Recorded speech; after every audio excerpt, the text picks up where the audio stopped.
Петтиден собраниска расправа за избор на председател и членови на Комисијата за избори и именувањата, до која партиите треба да доставуваат предлози кандидати за прв човек на собранието.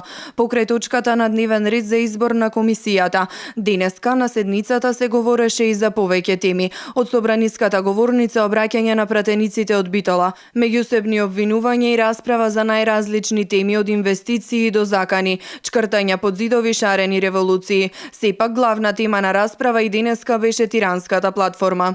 Треба да се внимава за изигрување на волјата на граѓаните. Тоа јас во мојот говор го споменав и тоа фактички треба да го имаме сите во предвид при работа на Комисијата на прашање на изборите и именувањата и при носење на нивните одлуки и при давање на нивните предлози. Тоа всушност и на еден начин најмногу ги интересира и граѓаните кои се наоѓаат надвор веќе 32 дена и кои што бараат одговори од Социјалдемократскиот сојуз. Што точно прифатиле од платформата на албанските партии? Не знам, не ми е јасно зошто не излезат на говорница, нарочито кога тука му е и нивниот лидер, господинот Зоран Заев, и да кажат, луѓе, прифативме то и то. За ова не се договоривме.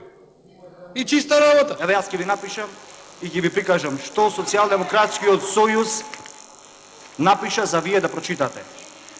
И представи нова владина програма во која што ве уверувам, нема да најдете ниту еден збор од она што вие го барате, но исто така ве уверувам дека ќе прочитате она што не ви се допаѓа. На денешната собраниска седница доминираа процедуралните забелешки наспроти репликите, но и обвинувањата за кршење на деловникот за работа. Ако пратениците кои што се уват за реплика согласно деловникот или бараат збор за да исправат неточен преносен навод или навод кој предизвикал недоразбирање, тоа значи дека пратениците од ВМРО-ДПМН или не се добро координирани, или дека имат разногласие, или внатре во коалицијата ВМРО-ДПМН и нивните коалициони партнери не се добро координирани. Господине Ковачевски, вас без нервоза ве молам сега.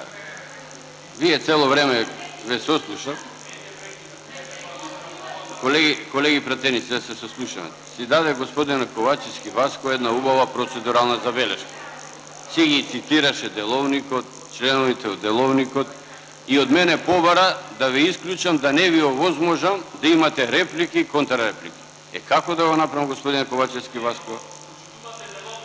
Па по деловникот имаат право пратеници да се пријават за реплики и контрреплики. Кога не се во пратеничка група, господине Ковачевски, Васко. Вие го знаете многу добро.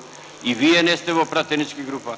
Да бевте еве сега во пратеничка група, не че имавте право на процедурално, господине Ковачевски. ВМРО-ДПМН е бара отфрлање на тиранската платформа или распишување на нови парламентарни избори заедно со локалните. Од СДСМ состав треба да се избере председател на собранието, а со репликите и контрарепликите се крши деловникот. Албанските партии пак и денеска повторуваат. Платформата воопшто не е тиранска, туку е нивен заеднички документ кој произлегува од барањето на албанскиот народ во Македонија.